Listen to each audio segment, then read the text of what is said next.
সূরা আল বাকারার আয়াত 20-এ বলা রয়েছে, ইয়াকাদুল বারকু ইয়াকতাফু আবসারাহুম কুল্লামা আদা লাহুম মাশআফিহি ওয়া ইজা আজলামা আলাইহিম কামু ওয়া লাউ শাআল্লাহু লাযাহাবা বিসামমিহিম ওয়া আবসারিহিম ইন্নাল্লাহা আলা কুল্লি শাইইন কাদির।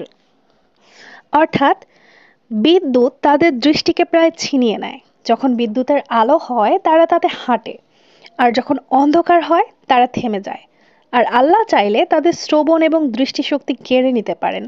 নিশ্চয়ই আল্লাহ সর্বশক্তিমান। এখানে বিদ্যুৎ এবং অন্ধকারের দৃষ্টান্ত মুনাফিকদের অবস্থার প্রতীক। বিদ্যুৎ আল্লাহর কুরআন এবং তার হিদায়াতের প্রতীক, অন্ধকার সন্দেহ এবং পথভ্রষ্টতার প্রতীক। তারা হিদায়াতের আলোতে সামান্য হাঁটে, কিন্তু যখন সন্দেহ আসে তারা থেমে যায়। আল্লাহ তাদের শ্রবণ এবং দৃষ্টিশক্তি কেড়ে নিতে পারেন। এটি আল্লাহর শক্তি এবং ক্ষমতার দিকের ইঙ্গিত। আল্লাহ চাইলে তাদের আধ্যাত্মিক ও শারীরিকভাবে দৃষ্টিহীন করতে পারেন। এই রিলেটেড একটা হাদিস রয়েছে, সহিহ মুসলিম শরীফের হাদিস, 2577 নম্বর হাদিস। রাসূলুল্লাহ সাল্লাল্লাহু আলাইহি সাল্লাম বলেছেন, আল্লাহ বলেন, হে আমার বান্দারা, আমি তোমাদের প্রতি জুলুম করি না, আর তোমরাও যেন একে অপরের প্রতি জুলুম না করো। আল্লাহর শক্তির উল্লেখ সূরা ইব্রাহিমেও পাওয়া যায়, 32 এবং 33 নম্বর আয়াতে। আল্লাহ আকাশ ও পৃথিবী সৃষ্টি করেছেন এবং তাদের জন্য সমস্ত কিছু নিয়ন্ত্রণে রেখেছেন। 21 নম্বরে বলা রয়েছে, ইয়া আইয়ুহান নাসু বুদু রাবাক্কুমুল্লাযী খালাকাকুম ওয়াল্লাযীনা মিন ক্বাবলিকুম লাআলাকুম তাত্তাদুন। হে মানবজাতি, তোমরা তোমাদের প্রভুর ইবাদত করো, যিনি তোমাদের সৃষ্টি করেছেন এবং তোমাদের পূর্ববর্তী লোকদেরও সৃষ্টি করেছেন, যাতে তোমরা পরহেজগার হতে পারো।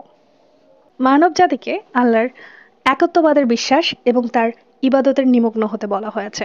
ইবাদতের উদ্দেশ্য হলো আল্লাহর সন্তুষ্টি অর্জন এবং পরহেজগার হওয়া। সৃষ্টির দৃষ্টান্ত দেওয়া হয়েছে, আল্লাহর সৃষ্টির ক্ষমতার কথা স্মরণ করিয়ে দেওয়া হয়েছে। তিনি শুধু আমাদের নয়, আমাদের পূর্বসূরীদেরও সৃষ্টি করেছেন। ইবাদতের মাধ্যমে মানুষ আল্লাহ ভীতি অর্জন করতে পারে। এটি ব্যক্তিগত এবং সামাজিক জীবনের পবিত্রতার জন্য অত্যন্ত গুরুত্বপূর্ণ। প্রাসঙ্গিক হাদিস হচ্ছে তিরমিজি শরীফের 3540 নম্বর হাদিস। রাসূলুল্লাহ সাল্লাল্লাহু আলাইহি সাল্লাম বলেছেন, ইবাদত হলো মুমিনদের জন্য সবচেয়ে প্রিয় কাজ। ইবাদতের মাধ্যমে সে আল্লাহর নৈকট্য লাভ করে। এই সম্পর্কিত একটা কোরআনের আয়াত রয়েছে, সূরা আল হুজুরাত 13 নম্বর আয়াতে বলা আছে, নিশ্চয়ই আল্লাহর নিকট তোমাদের মধ্যে সবচেয়ে মর্যাদাপূর্ণ ব্যক্তি সে, যে সবচেয়ে পরহেজগার। পরবর্তী ভিডিওতে দেখা হচ্ছে।